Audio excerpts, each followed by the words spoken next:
We want to shoot it. That's the reason we came over here. Yep. It started like every great American story, with a cannon and a dream, a grizzled ex-Marine, a sweaty Louisiana gun shop, and a daughter who apparently never asked any follow-up questions. This was Sons of Guns, the reality show that made America believe you could build fully automatic weapons with your family and still be a great dad. Every week, millions tuned in to watch Will Hayden, part gunsmith, part drill sergeant, part walking red flag, modify weapons like he was playing Call of Duty on cheat mode. What we're going to do is we're going to utilize the barrel as part of the suppressor, but I got to do a little research. You wanted a shotgun that could shoot around corners? Done. A flamethrower disguised as a guitar case? Absolutely. A 19th century cannon restored by Aerosmith's Joe Perry for no reason whatsoever? Of course. America, baby. This wasn't just TV. It was red state wish fulfillment. It was PTSD with a splash of gun oil and a GoPro. Oh God, I don't know. Y'all cleaned up in here. Let me think about it. Discovery Channel pitched it as authentic, inspirational, even educational, a look into the world of custom firearms, a celebration of patriotism, craftsmanship, and definitely not toxic masculinity. But what we really got was an elaborate cover for the most horrifying plot twist since Finding Neverland. Because while the cameras were rolling, the man America was calling the gunfather was behind the scenes a literal monster. Child abuse, incest, fraud, cover-ups, arrests, not just one bad apple, the whole tree was rotting from the inside out. And the best part, all of it was being carefully edited into feel-good family television. Need hearing protection. I'm going to owe you a round-trip ticket. You got one shot. There is no second time. So today, we're breaking down how Sons of Guns went from America's favorite Bang Bang family show to a real-life horror story that makes Tiger King look like a Pixar movie. This is the rise and fall of Sons of Guns, a tale of fame, firepower, and felony charges. And trust me, by the end of this video, you'll never look at a tactical vest the same way again. Before it was a meme, a scandal, and an entry in the true crime hall of what the fuck, Sons of Guns was just a pitch. A pitch for a show where a guy named Will Hayden made custom firearms in Baton Rouge, Louisiana, with his daughter and a crew of bearded mechanics who looked like they moonlighted as background actors for swamp people. I think it works. I think it works too. Yeah, look at that. They went through that trauma plate like it was. Hayden was a former Marine, self-taught gunsmith, and walking embodiment of the phrase, "I don't need the government telling me what to do." In 1999, he founded Red Jacket Firearms, named after his Choctaw ancestry, but also apparently a warning sign for how many red flags this guy would raise. Now, in the early 2000s, America was deep in its love affair with reality TV, and even deeper in its post-9/11 patriotism era. Guns were hot. So were shows about guns. Enter Discovery Channel, which had already turned Deadliest Catch and Mythbusters into primetime gold. Races, sand drags, and bounty courses. All it needed now was a reality show that felt like a recruiting ad for the NRA. So they gave us Sons of Guns, a 2011 debut with explosions, slow-mo test shots, and an endless supply of American flags. It was like Pimp My Ride, but instead of spoilers and subwoofers, you got suppressors and belt-fed machine guns. And people ate it up. Spring has ground this whole process to a halt. The first season was a hit. By season 2, episodes doubled in length. The fan base grew. Gun forums buzzed. Red Jacket merch flew off the shelves. Will Hayden, in his tactical gear and gruff dad energy, became an icon for people who thought the Second Amendment was written in the blood of bald eagles. Even Joe Perry of Aerosmith showed up. Because why wouldn't a rock legend want to restore a cannon with a man who looked like he ran a militia on weekends? On the surface, Sons of Guns was a celebration of skill, discipline, and American ingenuity. But off camera, a federal investigation, a revoked gun license, and enough legal gray areas to make an arms dealer nervous. Check it out. I mean, it feels good, dude. You know what I mean? Spoiler alert, the fall was already in motion. If the rise of Sons of Guns was fast, the unraveling was biblical, not in the Old Testament in wonder sense, more in the fire, fraud, and felonies kind of way.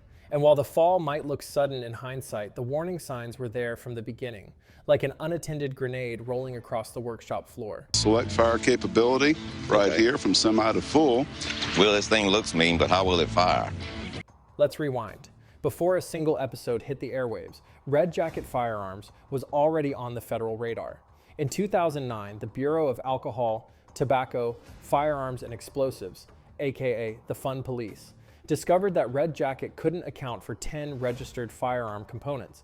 That's not a whoopsie, that's a small arsenal.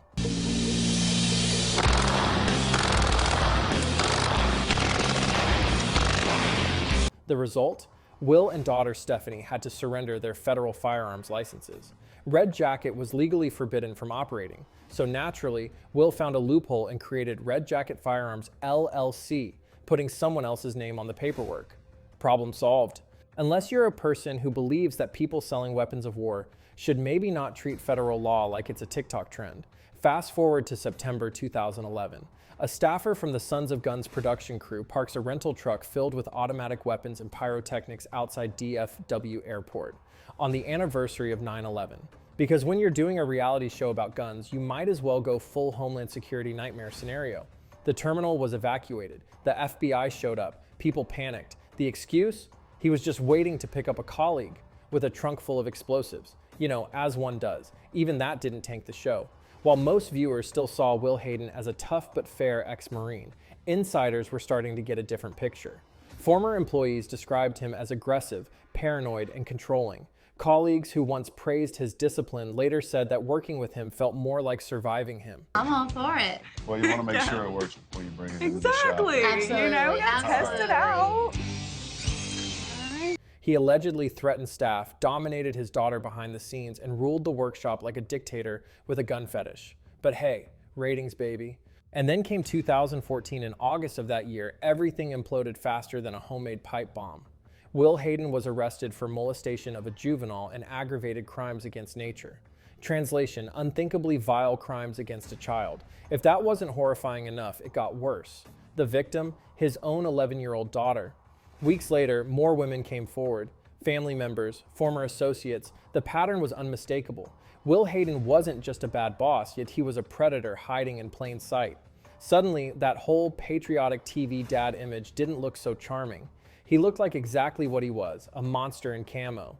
To their credit, sort of, Discovery Channel reacted quickly, probably because their legal department's emergency sirens were deafening. Just 2 weeks after Hayden's arrest, they canceled the show immediately. All episodes were pulled from streaming. The website vanished. Sons of Guns was memory holed with the speed of a CIA black site document. The show went from primetime hit to non-existent overnight. But wait, we're not done. 2 minutes fondling, and then get back on your bench, all right? Let's get going, kiddo. A month later, Will's daughter, Stephanie Hayden, the co-star who had initially defended her father, was arrested along with her husband, Chris Ford, another cast member. Why? Because Chris beat Stephanie's 9-year-old son with a leather belt, and Stephanie watched it happen. They were charged with child cruelty. Though the charges were eventually dropped, the damage was done. The whole Red Jacket Firearms family had turned into an episode of Cops, directed by Satan. As Hayden awaited trial, more skeletons tumbled out of the gun safe. Turns out he was running secret side deals, licensing the Red Jacket name without telling his business partners. He used company cards to buy inventory for another company he secretly owned. When partner Joe Moe found out, he sued and won $130,000 in damages. Moe's quote, "I can't imagine why he thought he could get away with this, unless he's a psychopathic megalomaniac." I know that. Just bring that over and tear it up. All right. Sir, he is. Once the news hit, fans were horrified. Gun blogs denounced him. Reddit turned into a digital firing squad. YouTube filled up with exposés titled things like "The Real Reason Sons of Guns Ended, The Rapist Behind Red Jacket, Guns, Lies, and Will Hayden." Even the Second Amendment crowd, a group not known for subtlety, disavowed him. Gun forums were flooded with posts like "He's a disgrace to the community. This guy set us all back 10 years. What the hell was Discovery thinking?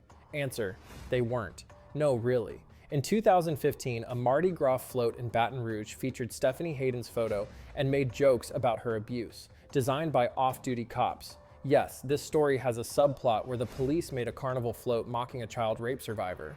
That's how broken the cultural fallout had become. Stephanie, now a survivor speaking out, said it best.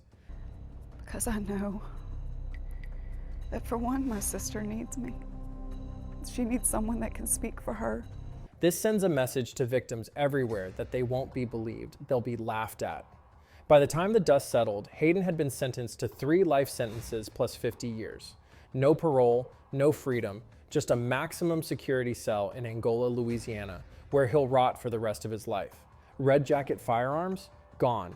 Rebranded, disappeared like a disgraced sponsor. Sons of Guns was no longer a TV show, it was a cautionary tale, a case study, a meme, a nightmare. It was the worst kind of reality TV. Let's do it. All right, gentlemen, let's light them up. Fire it well. Fire! Fire in the hole! The part that wasn't supposed to be real. So, why does Sons of Guns still matter? Why is this more than just another, hey, remember that show with the creepy guy who turned out to be a criminal? Because Sons of Guns wasn't just a failed reality series, but it was a perfect storm of exploitation wrapped in an American flag and blasted into prime time by a billion-dollar network. Let's start with the obvious. This should have never made it to air. The ATF investigation, public record, the gun license issues documented the erratic behavior known to insiders. Will Hayden being, well, Will Hayden. Yeah, people knew. But Discovery didn't care because Hayden made good TV. He was loud, he was intimidating, he was a character. And in the golden age of reality television, that was all you needed to get a contract. No background check required. Just make sure he knows how to yell and weld at the same time.